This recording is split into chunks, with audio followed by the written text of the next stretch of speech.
La giornata di oggi è stata organizzata per dare l'opportunità alla nostra comunità professionale di interrogarsi su quelle che sono le procedure di accesso alla professione e su come valorizzare le competenze e i talenti degli iscritti.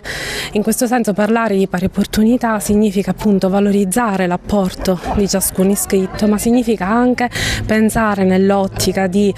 progetti che siano più accessibili, più sostenibili, più aperti a tutte le categorie sociali. Questa giornata rappresenta un momento di confronto e di studio sulle pari opportunità però non visto esclusivamente dal punto di vista della parità di genere, ma con uno sguardo più ampio, anche pari opportunità per l'inserimento dei giovani architetti alla professione, pari opportunità per gli architetti che possono incontrare anche delle difficoltà,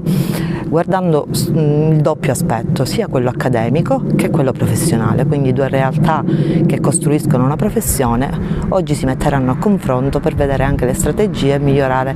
la professione dell'architetto.